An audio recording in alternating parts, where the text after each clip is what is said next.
Eu acho que a gente superestima o problema da violência. As taxas de violência aqui, eu acho que é um problema real, mas o nosso medo é excessivo.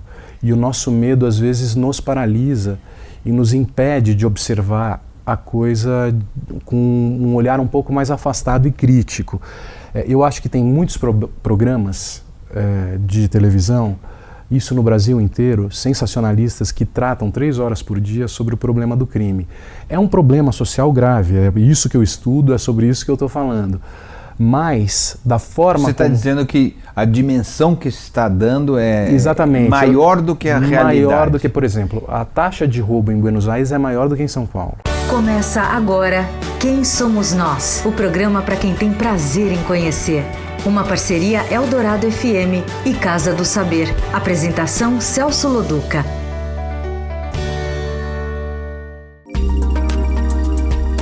Boa noite, você está no Quem Somos Nós, uma conversa para quem tem prazer em conhecer. Toda segunda a gente fala sobre a natureza humana com alguém que pode nos trazer um olhar interessante, no mínimo. Você pode ouvir todas as conversas que já foram ao ar no podcast, no Território Eldorado, no Casa do Saber ou direto no quemsomosnós.com.br. Continuando a série que discute a violência, hoje nós vamos conversar com o pós-doutor do Núcleo de Estudo de Violência da USP, Bruno Paes Manso. A tentativa é compreender por que nós somos tão violentos e o que fazer para, se possível, a gente superar isso. Boa noite, Bruno. Boa noite, Celso. Quem é você? Eu sou jornalista por profissão, moro aqui em São Paulo há muito tempo, nasci em Brasília. E agora eu deixei o jornalismo faz 2 anos, eu concluí o doutorado em Ciência Política na USP e agora estou fazendo pós-doutorado no Núcleo de Estudos da Violência da USP. Então eu segui uma carreira de jornalista, no Estadão trabalhei 10 anos, mas trabalhei em outros jornais e revistas. Ligada a essa coisa de violência? Não? Também, mas não só violência. Eu gosto mais, e a minha cobertura, talvez o meu enfoque, fosse mais temas ligados à sociedade, comportamento, São Paulo, a vida urbana, me interessa bastante, eu sempre trabalhei bastante com esses temas. Quando era jornalista? Quando era jornalista e hoje também. E agora também? E hoje também, porque violência implica tudo, né? Enfim, é toda uma série de variáveis, né? Então, qual que é a tua definição, o teu olhar sobre o que é violência? No meu caso, o que eu estudo mais e o que eu tentei entender mais são os homicídios em São Paulo. Então, São Paulo passou por um fenômeno louco que poucas pessoas perceberam, porque é muito afastado do nosso dia a dia, mas entre 1960 e 1999 os homicídios se multiplicaram por 10. A partir de 60 houve quase um processo contagioso que mais pessoas passaram a matar muito rapidamente. Chegou em 2000, caiu muito forte esses homicídios e a gente voltou a taxas de antigamente. Então esse processo de multiplicação dos homicídios e esse processo de controle dos homicídios é o que me interessa mais. Mas por causa disso eu tenho que entender um pouco da cena criminal em São Paulo, das estruturas criminais, dessa carreira que é o crime hoje, da forma como a polícia age, intervém nesse meio, as prisões, toda essa cena que envolve a criminalidade e a tentativa de controlar o crime e essa cultura do crime também. Então vamos lá, só para a gente entender por que a gente teve essa aceleração de violência entre a década de 60 e o ano 2000. O que gerou essa maluquice da violência, de assassinatos e homicídios? Os homicídios começam a crescer no final dos anos 60 em São Paulo. É uma curva ascendente que é em formato de uma montanha. Por que os homicídios começaram nesses anos, né? Era uma cidade que estava crescendo muito, São Paulo cresceu de forma desordenada, abrupta, foi um processo de urbanização intenso, pessoas vindas da zona rural para trabalhar nas indústrias, etc. E as pessoas que viviam nessa cidade, que viviam em outros centros urbanos, aconteceu mais ou menos a mesma coisa, passaram a viver uma sensação de vulnerabilidade e de desconfiança nas instituições.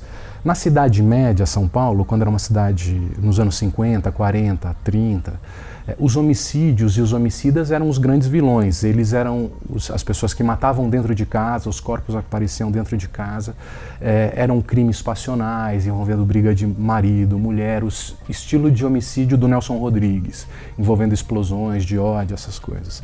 A partir dos anos 60, os homicídios têm uma ressignificação moral, vamos dizer assim. Eles passam a ser vistos diante da desconfiança que existia das instituições de controlar esse crescimento descontrolado, eles passam a ser vistos como uma ferramenta de controle de desordem. E o extermínio passa a ser aplicado em alguns bairros. Pela polícia, você está falando? Pela polícia, pelo Esquadrão da Morte, que surge em 68. Pela população, não? Justiceiros também passam a matar também assim, nos anos 80, geral? sim. Tem os justiceiros nos anos 80 que se articulam com lideranças comerciais nas periferias para tentar coibir a desordem pelos homicídios. Isso desencadeia círculos de vingança e conflitos locais que, para você viver nesse contexto, para você sobreviver, muitas vezes o homicídio é a única forma que você tem. Você tinha uma polícia militar sendo estruturada nos anos 70, a partir do DOI-CODE, que está numa intensa atuação de combate às guerrilhas urbanas aqui na cidade. E era baseada numa doutrina do exército francês, da guerra de insurgência, que as regras da guerra, como o inimigo não usava uniforme, na Argélia, por exemplo, o homicídio e a tortura eram de alguma forma permitidas ou toleradas, e isso é aplicado no DOI-CODE no combate à guerrilha urbana, e é bem sucedida essa prática e essa tática que consegue em 3, 4 anos acabar com os focos guerrilheiros aqui. Quando eles passam a trabalhar no combate ao crime comum, surge um novo inimigo, que é o bandido, né, visto como um inimigo social. E muitas das táticas no começo dos anos 70, pela Rota e pelos policiais que estão atuando, se mantiveram. Agora, enfim, é óbvio que hoje a maioria dos policiais nem viveram esse período da ditadura. Foi se reproduzindo isso. E reinventado. E essa guerra, de alguma forma, foi reinventada, e essa crença no papel do homicídio como uma forma de controle continuou forte nas tropas, na visão das tropas no controle urbano, né? Então, enfim, aí questão relacionadas à estrutura da polícia, uma série de outros fatores, não porque aquilo se manteve na cabeça das pessoas. Mas gerou talvez um monte de coisa. E foi se reproduzindo e se reinventando, porque é um outro bicho hoje, um outro bicho, mas de alguma maneira teve origem, ou pelo menos ganhou força nesse momento de ditadura, é isso? Teve uma continuidade na democracia, que essa era a grande questão. Imaginava-se que com a democracia haveria um controle maior sobre as forças policiais. Isso não aconteceu, porque essa é uma grande questão que a gente tenta responder, porque a democracia de alguma forma estimulava também esse tipo de ação e esse tipo de valores e ideias nas tropas. Então, você acha que tem uma hipocrisia aí na história de fingir que está protegendo, mas no final está matando? Eu acho que existe uma crença real mesmo que funciona. Da sociedade? Eu acho que da sociedade, dos policiais, pela descrença na capacidade das instituições de controlar esse fenômeno. É como se a gente vivesse numa sociedade de trabalhadores que precisa se proteger de alguma forma dos bandidos que são vistos como os grandes inimigos. Agora, como a polícia vai lidar com isso? Existe um problema eu entrevistei muitos matadores para perguntar por que vocês matam, quem vocês matam. A partir de tudo isso foi essas conclusões. Você está vindo da conversa. Das conversas. É por isso que você está aqui, você conhece bem. E os policiais matadores, alguns me falavam, olha, eu trabalho, exponho o meu rosto no dia a dia no combate ao crime, eu sou um idealista, por exemplo, eu queria ser policial desde sempre, meu pai era policial, comecei a trabalhar, prendia as pessoas, arriscava a minha vida para prender as pessoas, entregava para a Polícia Civil. No dia seguinte o cara estava solto, falou, pega o seu dinheiro lá com o policial, tal. E isso se repetia, Chegou um momento que eu falei, não, eu não vou mais entregar, eu vou fazer a justiça aqui antes de entregar para o policial. Então, você tem um problema que é típico do Brasil, que é uma jabuticaba brasileira, que são duas polícias com funções diferentes. Então, por exemplo, nos Estados Unidos, se você Breaking Bad, por exemplo, uma série famosa que tem um trabalho de investigação. O policial que está na rua, ele faz parte da investigação, porque ele está colhendo informações no campo. E a grande missão da polícia é chegar no cabeça da quadrilha. A partir de informações, você quebra o sigilo telefônico, você junta o fornecedor e você vai desvendar todo aquele nó para chegar nos grandes cabeças.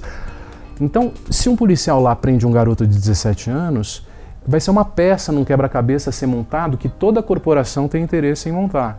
E faz parte do trabalho e do filé do trabalho dessas polícias unificadas. Aqui não. Aqui não. Ele vai entregar para uma corporação rival a parte mais nobre da concepção de fazer justiça. Então, ele entrega para uma corporação rival que vai ganhar em cima dele, o esforço dele não vai ser visto. 85% das prisões é com base em flagrante na rua.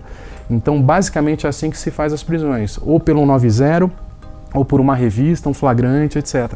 Então é um trabalho meio de enxugar gelo e de pegar o pequeno, o linha de frente. Aí e nunca bota se o cara chega lá na prisão com 50, 60 negros num treco que cabe 5. Exatamente. Como que você acha que devia funcionar? Existe um certo consenso de que o ciclo completo é importante. Fazer uma reforma na Constituição estabelecendo polícias de ciclo completo. Isso vem sendo discutido. Um outro aspecto é da desmilitarização da polícia militar. Então, por que isso seria importante? Porque o militar acha que está na guerra? Não, tem outras questões práticas em relação a isso.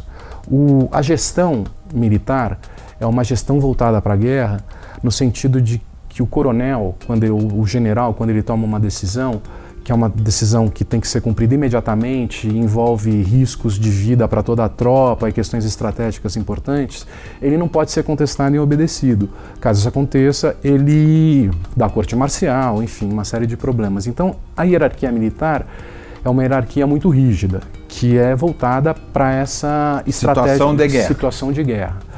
Já as gestões e as relações verticais mais modernas valorizam o soldado que está na rua e que está se relacionando com a população e que pode tomar decisões a partir do que ele aprende e presencia no dia a dia.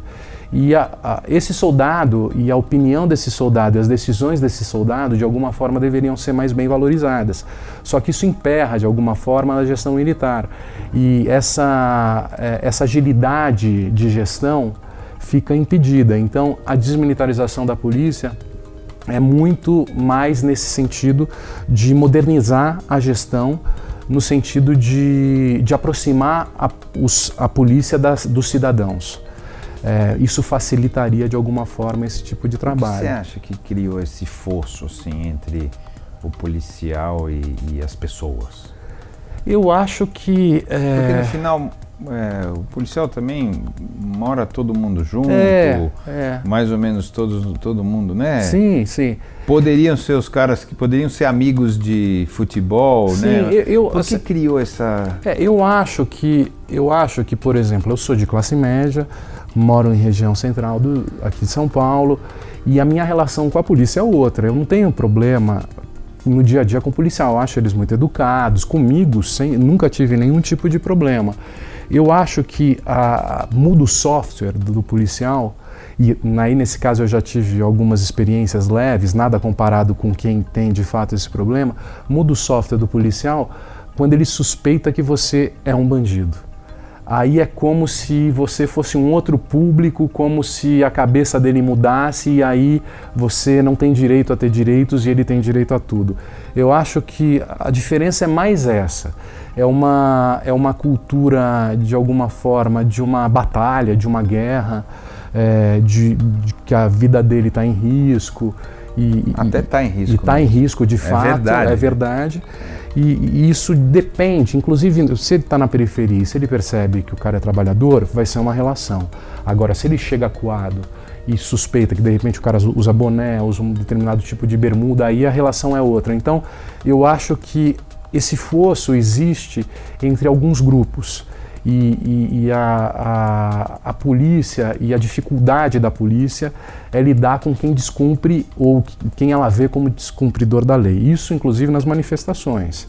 Então, a gente testemunhou isso em junho de 2013, que havia uma intenção de desobedecer, fazia parte da tática dos protestos, e a gente viu o que aconteceu.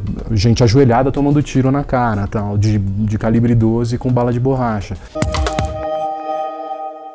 A gente tinha uma bandidagem quase de cinema, vamos dizer assim, na década de 60, não é sim, isso? Quase romântica. Exatamente. E de repente não, virou uma coisa institucionalizada. Conta um pouquinho essa história e como é hoje, como você vê. Me parece, é bem isso que você falou. O crime até os anos 50, 60 era quase uma exceção. E o criminoso era quase um desbravador, assim. Ele escolhia determinados caminhos por determinada origem e história, que ele era um ponto fora da curva, né? Vamos dizer, enfim, óbvio que o Brasil sempre teve essas questões de personalismo, de descumprir a lei aqui e ali e tal, mas essa carreira criminal era algo excepcional. Tinha o Bandido da Luz Vermelha, enfim, tem alguns, o Lúcio Flávio, alguns famosos, né? Dos anos 60 e 70. O que começa a mudar é quando o crime começa a se popularizar e começa a ser visto como uma opção de trajetória de vida e a formar uma identidade moralmente aceita de determinada maneira. Então, assim, o crime, ele deixa de ser um desvio e ele passa a se transformar numa forma de se relacionar com a cidade, ou numa forma de se apresentar para a cidade. De se afirmar. E assim, tem a ver com a droga? Quer dizer, a droga que deu nascimento a isso ou também não é verdade? Eu acho que é antes. Me parece assim que é uma coisa que começa a crescer nos anos 70 e 80 e me parece que assim, São Paulo tinha... as periferias foram sendo formadas por migrantes rurais, com uma tradição cultural forte do mundo rural e começam a ter seus filhos e netos na cidade. Esses filhos e netos precisam se inventar uma identidade urbana, porque eles nasceram na cidade e de alguma forma, não sei se vocês recordam, creio que sim, mas nos anos 80, anos 90, a cultura nordestina era ridicularizada, inclusive nas periferias de São Paulo. Ele nega a cultura do pai e precisa inventar uma nova cultura para se relacionar e para se apresentar para a cidade. O crime aparece aí como uma das formas de se apresentar e de se relacionar com a cidade. É uma cidade que força, é isso? De poder? De violência, exatamente. Eu existo, eu estou aqui. Eu existo, eu sou violentado, é uma cidade violenta e para me relacionar com a sociedade, com essa cidade violenta, eu vou ser mais violento. Então é quase uma relação sadomasoquista de classe, assim. E para eu não ser violentado, para eu não ser o cara que abaixa a cabeça, eu vou botar a arma na cabeça. Então, é uma identidade que valoriza a hipermasculinidade, a independência, o consumo. É uma identidade quase suicida, que é o nosso jihadista, vamos dizer assim. Eu prefiro viver 10 anos a 1000 do que 1000 anos a 10 e curtir a vida até os 25 anos, não sendo humilhado e humilhando, e levando uma vida nessa carreira. Então, assim, me parece... E na boa mesmo, quando você conversou com o pessoal, eles realmente sabem que vão morrer cedo? Sabem... Hoje é diferente. Hoje é diferente, porque está se morrendo muito menos. Hoje as taxas de homicídio em São Paulo são na casa dos 10 por 100 mil habitantes. São Paulo é o 26º, 27º estado onde menos se mata. Então hoje reduziu muito. Então hoje o crime tem uma outra gestão e um outro tipo de relação. Hoje existem regras mais claras no crime. Esse mundo do crime, a partir do surgimento do PCC, da ascendência do PCC dentro das cadeias, do estabelecimento de regras e procedimentos, eles chamam de proceder, né? Se presta conta do seu comportamento no crime e não matar faz... Eu preciso ganhar dinheiro no crime, eu preciso lucrar, fazer parcerias no tráfico, vender mais drogas. É uma empresa. É uma empresa. Tem um olhar empresarial muito maior do que era 10 a 15 anos atrás, muito maior. Portanto, tumulto nunca é bom para a empresa. Nunca é bom. A gente vive um momento de pacificação tensa.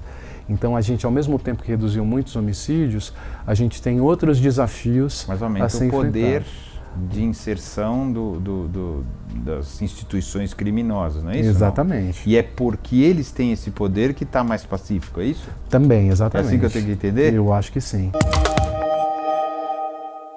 Você coloca muita gente nas prisões, você cria redutos que facilitam com grande quantidade de celulares. É o PCC, é o PCC. Né? Isso, eles dizem que é. Tem grande quantidade de celulares, você consegue conversar com parceiros nas outras prisões, em outros estados. Hoje se distribui droga no Brasil como nunca se distribuiu. Você joga as pessoas nas prisões, elas mergulham então na carreira criminal, são induzidas a mergulhar na carreira criminal, fazer uma espécie de MBA do crime nas prisões. Mas como é lá? Porque assim, estou tentando pegar, você vai para a prisão, você é um moleque lá que foi pego, você era só o aviãozinho lá, que era o menino que levava. Você foi para, você não era bom, né? Vou falar a imaginação. Você chega lá, tem os grandões, pelo menos em filme é assim, né? Tem o grandão que fala, é você, ou você vai ser minha menina, ou não sei o quê, ou você... Todo filme tem isso, não sei se acontece de verdade. Ou então você vai fazer o que eu mando, ou que eu não, senão vai apanhar, ou seja lá... É mais ou menos assim, o cara vai entrando... Como é? Então, essa é a grande novidade, assim, também é uma invenção de São Paulo, porque são 220 mil presos para 100 mil vagas. Então, por exemplo, no CDP Vila Independência, quando eu fui, eram 62 pessoas morando numa cela de 12 pessoas. Essas 62 pessoas usam um único banheiro. Elas precisam guardar dentro da cela, né? Dentro da cela. Você não consigo nem imaginar como é que funciona isso. Não, e elas ainda precisam guardar todos os pertences dentro da cela. Então, você precisa desenvolver uma tecnologia e uma ordem, uma capacidade de ordem que eles conseguem conviver dentro desses lugares. Em São Paulo, desde os anos 2000, a partir dos anos 2000, quando o PCC se fortaleceu, parou de ter rebelião aqui. Então, existe um certo controle desses espaços. O que acontece? Essas lideranças se fortalecem e se tornam legítimas e a autoridade do Estado se fragiliza. Então, é óbvio que cada um vai ter sua história e cada um sabe a dor que tem e onde pega o calo. Então alguém pode, se eu descobrir que a minha vida é um fracasso, eu preciso mudar, que eu não quero passar mais por isso. Mas tem gente que fala, não, agora eu vou mergulhar e vou seguir essas pessoas, fazer contatos e me aprofundar na carreira criminal. Crescer na organização, na empresa. Na empresa, exatamente. E aí, assim, que é outra questão do nosso dilema, é um sistema de justiça e segurança que pode produzir mais raiva e pode produzir mais ódio, e a gente pode estar alimentando o monstro que nos devora. Então, que vai nos devorar. Então, assim, está crescendo esse monstro. Então, quanto mais gente prende, é isso? O que você vê se é isso. Quanto mais a gente prende, quanto mais coloca a gente nesse tipo de condição, com essa falta de controle ou com o controle na mão do PCC ou das organizações criminosas, mais criminoso a gente está formando ou, como você falou, um pós-graduação lá. Um MBA no crime, né? Ou seja, a gente vai tendo mais formandos em MBA no crime, porque quanto mais prende, é isso que você está falando. Isso, e que no tempo isso é um negócio que vai nos engolir. Isso é um grande desafio. E assim, a gente fala sobre direitos humanos, o pessoal fala, você está defendendo o bandido. Mas tem esse lado que as pessoas não percebem, é um desafio tentar explicar, que na verdade a violência ou esses depósitos medievais de gente, eles produzem também uma ideologia de ódio, uma ideologia antissistema. Você sabe que... Dá para compreender, não dá? Sim. Quer dizer, se você viver num lugar que é para ter 10, 12, em 52, já 10, 12 já é muito, tá certo? Viver em 52, em condições subhumanas, fica difícil você também achar que está correto, né? Sim. Você vai respeitar as leis desse Estado, essas instituições. Fica muito difícil, né? Na França, quando houve aquele massacre dos jornalistas do Charlie Hebdo, que mataram aqueles jornalistas, os autores do crime eram franceses, descendentes de argelinos, que eram criminosos comuns, tinham algum tipo de relação com o jihadismo. eles foram presos e na prisão eles conheceram um representante da Al-Qaeda do Iêmen. E a partir dali eles começaram a fazer contatos. Então isso é um desafio mundial, inclusive, das prisões virarem esses espaços de networking, de ideologias antissistema. Como é que você acha que a gente aqui, que não está nem de um lado nem do outro, mas está vivendo, né, essa coisa, como é que tem que fazer? Qual que é o caminho para a gente endereçar uma saída, que parece um negócio meio difícil de resolver? Eu acho que é difícil, mas eu acho também, é engraçado, né?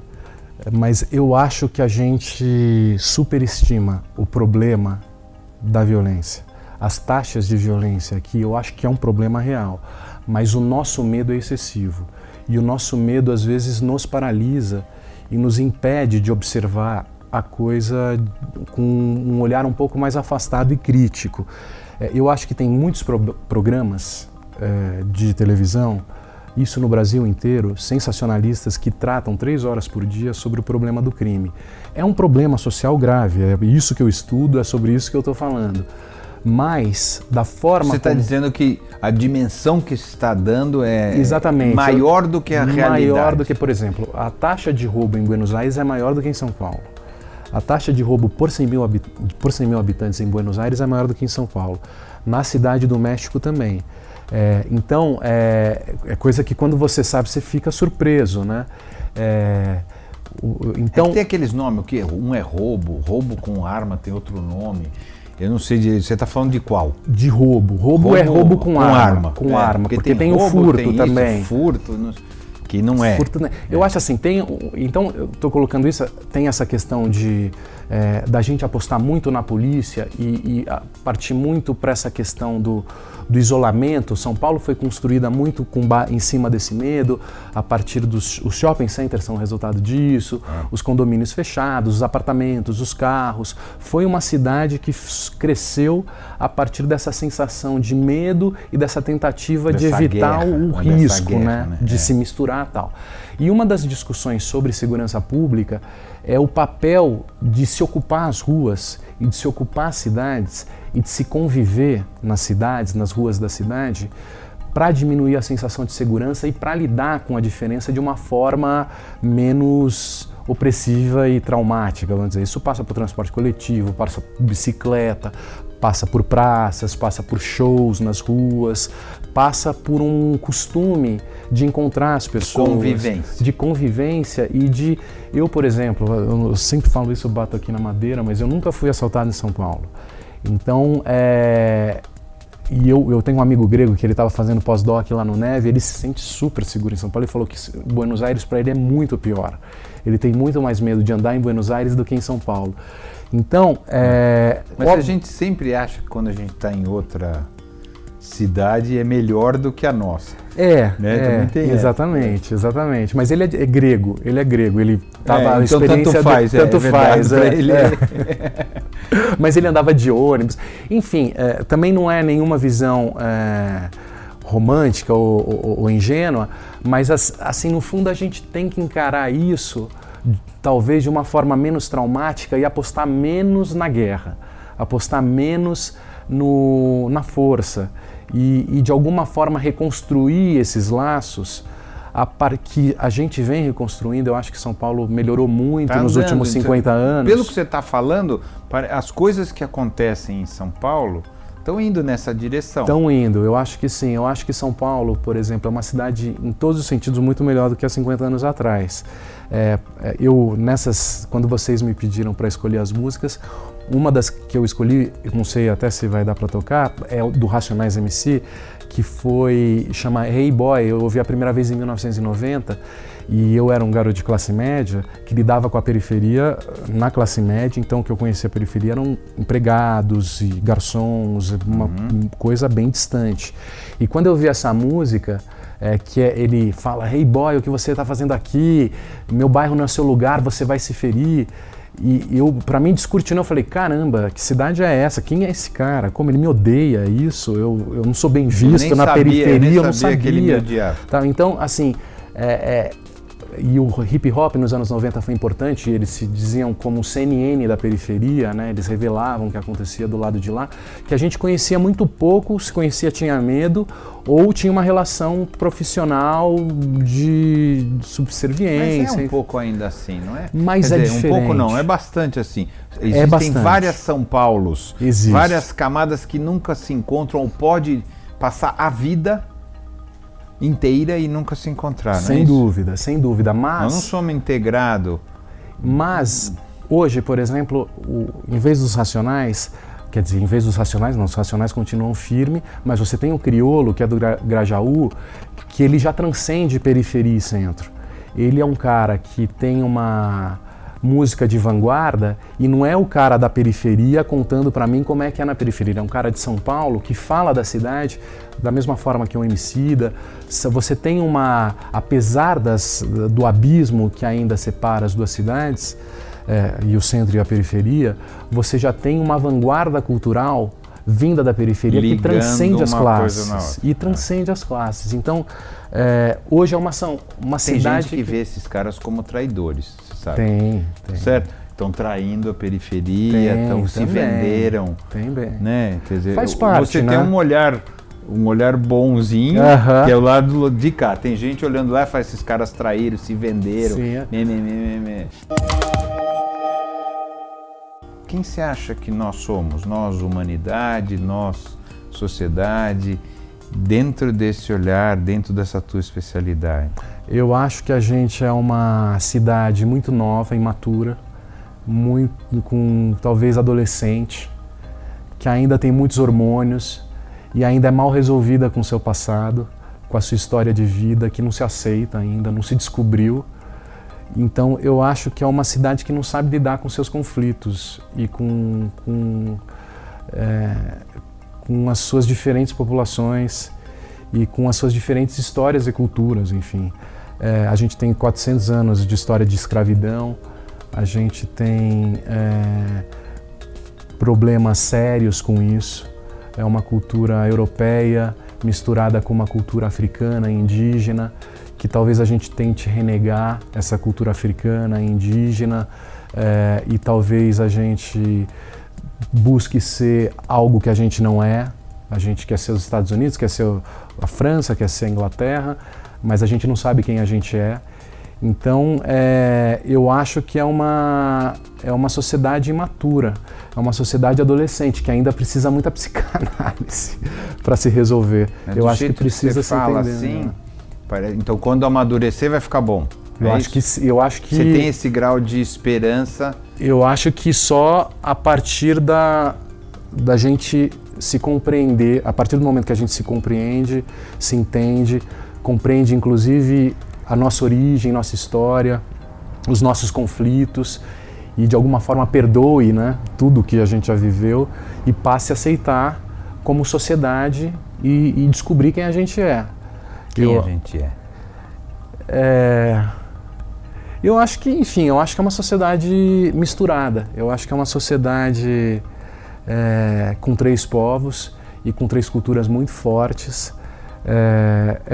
Então por isso é única, de alguma maneira.